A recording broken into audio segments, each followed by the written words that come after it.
Hello guys, evening ఒక చిన్న clothing shoot ఉంటే కంప్లీట్ చేసుకుని డిమార్ట్కి వెళ్ళాల్సిన పని ఉంటే వెళ్తున్నా. ఈ ఐడిపిఎల్లో పెట్టిన ఎగ్జిబిషన్ ఎంట్రీ టికెట్ ఎంతో తెలిస్తే కామెంట్ చేయండి. సో డిమార్ట్కి అయితే వచ్చాం. ఎలాగో వచ్చాం కదా అని స్టూడియోలోకి వెళ్ళి 3 floors లో ఇష్టారాజ్యంగా తిరిగేసి అన్ని చూసేసి ఏమీ కొనుక్కోకుండా వస్తే చాలా బాగోదని జస్ట్ 99 రూపీస్ బిల్ చేసి బయటకు వచ్చేసా. అలా డిమార్ట్కి వెళ్ళి కావాల్సినవన్నీ తీసుకుని వెళ్తుంటే పక్కనే ఉన్న హలీం పాయింట్ మీద మా అన్నయ్య కళ్ళు పడ్డాయి. వెళ్ళి తిన్నాడు. మనం ప్యూర్ వెజ్ కాబట్టి షీర్ కుర్మా ఒక్కటే సరిపెట్టుకుని ఇంటికి వెళ్ళిపోయాము. ఫైనల్ గా నేనేం చెప్పాలి అనుకుంటున్నా అంటే అన్నయ్యలతో షాపింగ్స్ కి ఎక్కడికి వెళ్ళకూడదు అని. వాళ్ళతో మనం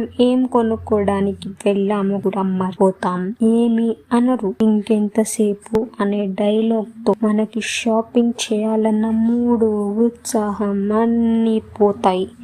సో అన్నయ్యలతో అబ్బాయిలతో వెళ్ళకండి గర్ల్స్. చలో బాయ్ బాయ్.